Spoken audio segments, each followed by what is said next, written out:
Hi friends, मैं हूँ चैताली। आप सबको मेरे गार्डन में स्वागत है। दोस्तों, ये है मेरे एग्लोनिमा की प्लांट और मेरे गार्डन में और एक टाइप के एग्लोनिमा की प्लांट है और वो भी काफ़ी खूबसूरत है। लेकिन सबसे ज़्यादा मुझे ये जो एग्लोनिमा है ये पसंद है। दोस्तों, आज की वीडियो में मैं आप सबसे शेयर करने वाली हूँ मैं किस तरह से मेरे इस एग्लोनिमा प्लांट की सेपरेशन करती हूँ, यानी कि प्रोपगेशन करती हूँ। तो चलिए वीडियो को शुरू करती हूँ। दोस्तों, वीडियो को देखने के बाद अगर पसंद आते हैं तो प्लीज़ मुझे एक लाइक कीजिएगा, कमेंट्स कीजिएगा और अपने दोस्तों के साथ शेयर भी कीजिएगा। जो लोग पहली बार मेरे चैनल पर आ रहे हैं उन लोगों से रिक्वेस्ट है, मेरे चैनल को प्लीज़ प्लीज़ प्लीज़ सब्सक्राइब कर लीजिएगा और सब्सक्राइब बटन के नीचे जो बेल आइकन है उसे भी दबा दीजिएगा, क्योंकि वो दबा देने से मेरे जितने भी वीडियो आगे आने वाले हैं वो आपके पास सबसे पहले पहुंच जाएगी। तो चलिए वीडियो को आगे बढ़ाते हैं।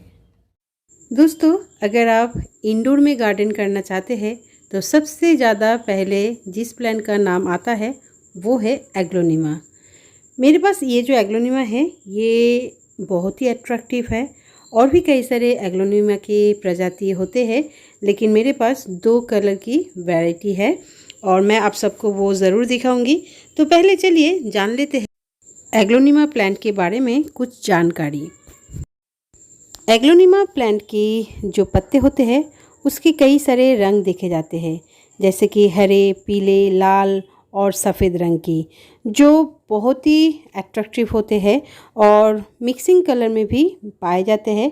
लेकिन मुझे ये वाला एग्लोनिमा सबसे ज़्यादा पसंद है। एग्लोनिमा प्लांट को सनलाइट ज़्यादा पसंद नहीं है। इसे शेडी एरिया में, जहाँ पर छन के धूप आते हैं, या घर पर आप जहाँ पर रखते हैं वहाँ पर ब्राइट लाइट जहाँ पर आते हैं उसी जगह पर ये बहुत ही अच्छे फिट हो जाते हैं और ग्रोथ भी बहुत ही बढ़िया होते हैं। अगर आप इस एग्लोनिमा प्लांट को तेज़ धूप में रखेंगे तो इसकी जो लीव्स है वो बर्न हो जाएगी। ये देखिए मेरे दूसरी वैरायटी एग्लोनिमा, ये भी काफ़ी खूबसूरत है और इसकी भी एक प्लांट को मैं लाई थी और अभी देखिए कितने सारे पॉट्स इसके मैंने तैयार कर ली है। अब चलिए टेम्परेचर के बारे में जान लेते हैं। अगर आप घर के किसी कोनों में एग्लोनिमा प्लांट को रखे हैं तो घर की तापमान 15 से 26 डिग्री सेल्सियस होनी चाहिए। और अगर आप बाहर रखते हैं तो गर्मी के सीज़न में इस प्लांट को थोड़ा बड़े से प्लांट के नीचे या शेडी एरिया में ही रखना ठीक होगी, नहीं तो इसकी जो लीव्स है वो बर्न हो जाएगी।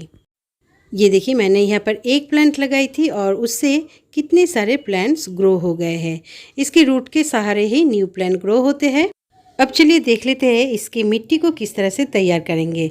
वेल ड्रेन्ड पॉटिंग मिक्स का इस्तेमाल करना है जो कि पौधे के लिए स्पेसिफिक हो। यहाँ पर ली है मैंने वर्मी कंपोस्ट, थोड़ा सा गार्डन सॉइल और सैंड। आप सैंड के बदले में कोकोपीट ले सकते हैं और वर्मी कंपोस्ट के बदले में गोबर की खाद ले सकते हैं। आपके पास जो भी खाद मौजूद है आप वो भी ले सकते हैं। तो इन तीनों को बहुत ही अच्छी तरह से मिक्स कर लेना है। और दोस्तों, अभी हमारे यहाँ पर बारिश हो रही है तो ये जो मिट्टी है ये थोड़े गीले है तो इसमें कोई प्रॉब्लम नहीं होगी, लेकिन सैंड देना बहुत ही ज़रूरी है।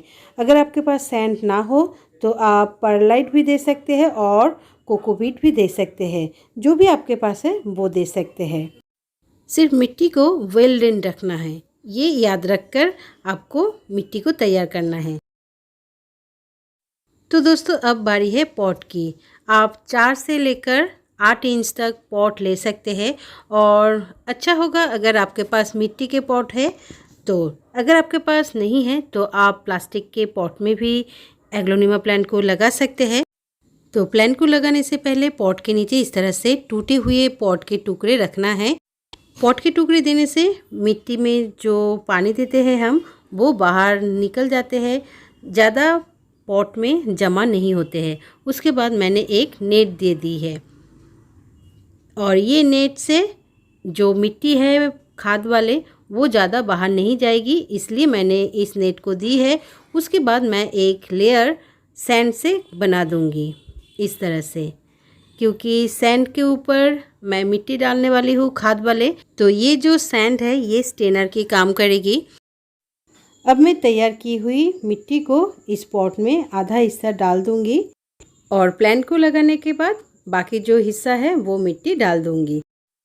तो ये देखिए पॉट में मैंने डाल दी है। अब मैं मिडिल में एक होल करके रखूँगी प्लांट लगाने के लिए। तो अब बारी है प्लांट को पॉट से सेपरेट करने की। तो चलिए अब वो काम करते हैं। तो ये है मेरे एग्लोनिमा की पॉट और इनमें देखिए तीनों प्लांट अलग से ग्रो हुए हैं। तो मैं एक प्लांट को यहाँ से उठा लूँगी और इसको सेपरेट करना कोई भी मुश्किल काम नहीं है। और इसके रूट्स जो है वो गांठ की तरह होते हैं, यानी कि राइजोम से ये न्यू प्लांट ग्रो होते हैं।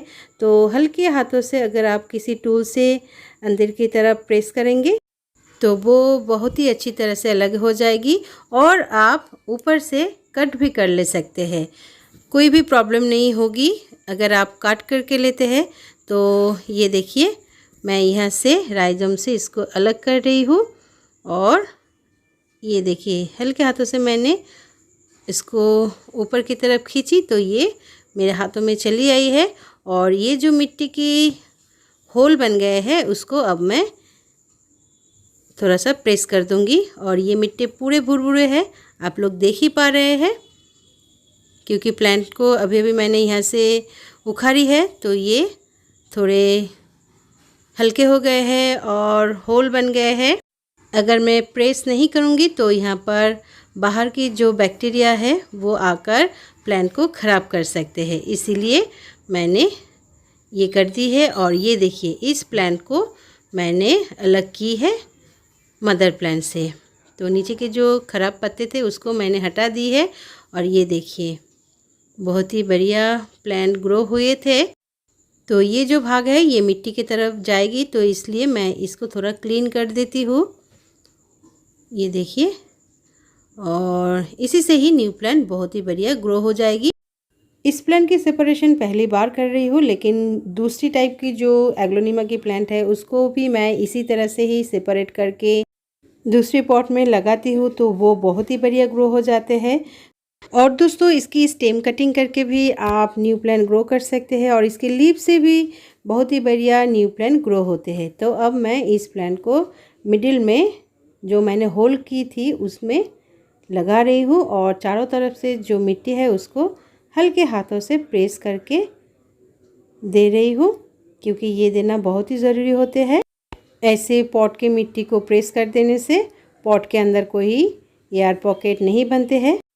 ये बात बहुत ही ज़रूरी है। आप भी जब प्लांट कोई लगाएंगे या कटिंग लगाएंगे तो पॉट की मिट्टी को प्रेस कर दीजिएगा ज़रूर। तो मैंने कर दी है।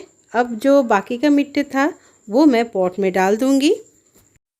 तो ये देखिए मैंने प्लांट को लगा ली है और ये जो पत्ते थे मैंने जिसको नीचे से फेंक दी थी, तो इसको भी मैं नहीं फेंकूँगी, इसको भी इसी पॉट में ही लगा कर रखूँगी। और ये जो सूखे जगह है इसको मैं कट कर फिर लगाऊँगी इसी पॉट में।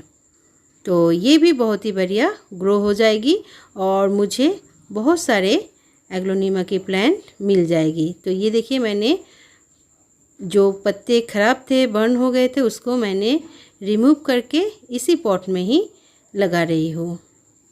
और दोस्तों मैं आप सबसे प्रॉमिस करती हूँ इसकी जो अपडेट होगी मैं आप सबको ज़रूर दिखाऊंगी।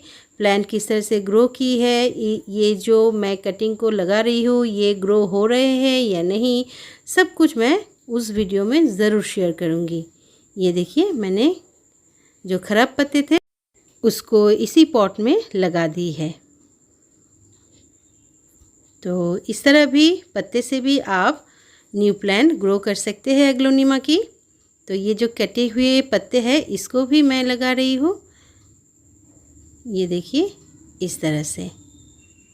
इसके लिए कोई टूल की ज़रूरत नहीं पड़ती, उंगली के सहारे ही आप ये काम कर सकते हैं। तो देखिए मैंने पॉट को रेडी कर ली है, एक एग्लोनिमा की प्लांट को लगाई है और जो ख़राब पत्ते थे उसको भी मैंने पॉट में लगा दी है। और 10 से 12 दिन के अंदर ही इस पत्ते में रूट्स चली आएगी। और दोस्तों आप पानी में भी इस पत्ते को डुबो कर रख कर उसके रूट को ला सकते हैं और उसके बाद मिट्टी में उसी रूट वाले पत्ते को ग्रो कर सकते हैं। तो उस तरह से भी आप एग्लोनिमा की प्लांट को ग्रो कर सकते हैं। तो प्लांट लगाने के बाद की बारी है पानी देने की। तो देखिए मैंने पानी दे दी है पॉट के साइड से, क्योंकि पॉट के मिडिल में कभी भी पानी नहीं देना है, क्योंकि नई नई अभी प्लांट को लगाई है इसीलिए। तो पॉट के साइड से मैंने पानी दे दी है और देख ही पा रहे हैं आप ये मिट्टी कितनी वेल ड्रेन्ड है। देखिए मैं कैमरे को एक पल के लिए भी हटाई नहीं और पानी बहुत ही अच्छी तरह से नीचे की तरफ चली जा रही है, यानी कि ये जो मिट्टी है ये एकदम वेल ड्रेन्ड है। तो दोस्तों मैं तो इसी तरह से ही मेरे गार्डन में 1 से 10, 10 से 12 प्लांट को ज़्यादा बनाती हूँ। तो आप भी एग्लोनिमा की प्लांट को इस तरह से ग्रो कर सकते हैं, जो बहुत ही बढ़िया ग्रो हो जाएगी। और यही एकदम सही समय है प्लांट को ग्रो करने की। और इसके बाद जो दिसंबर महीना आ जाएगी तब डोरमेंसी पीरियड चले आते हैं, थोड़े से प्लांट ग्रोथ को रुका देते हैं और आप इसको गर्मी के सीज़न में लगा सकते हैं, तब भी ये प्लांट बहुत ही बढ़िया ग्रो होते हैं। तो दोस्तों आज के लिए बस इतना ही। अगर आपको ये वीडियो पसंद आते हैं तो प्लीज़ मुझे एक लाइक और कमेंट्स कीजिएगा। और जो लोग पहली बार मेरे चैनल पे आ रहे हैं उन लोगों से रिक्वेस्ट है मेरे चैनल को प्लीज़ प्लीज़ प्लीज़ सब्सक्राइब कर लीजिएगा। और सब्सक्राइब बटन के नीचे जो बेल आइकन है उसे भी दबाना मत भूलिएगा, क्योंकि वो दबा देने से मेरे जितने भी वीडियोज़ आगे आने वाले हैं वो आपके पास सबसे पहले पहुँच जाएगी। तो आज के लिए बस इतना ही। जिन लोगों ने इस वीडियो को एंड तक देखे हैं उन लोगों को मेरी तरफ से big big big thank you. छोटा हो लेकिन एक प्लांट को अपने गार्डन में ज़रूर ऐड कीजिए। वीडियो को एंड तक देखने के लिए आप सबको मेरी तरफ से big big big thank you. Happy होकर गार्डनिंग कीजिए और फिर मिलेंगे न्यू किसी वीडियो में न्यू किसी टॉपिक के साथ। तब तक के लिए चलते हैं। हैप्पी गार्डनिंग दोस्तों।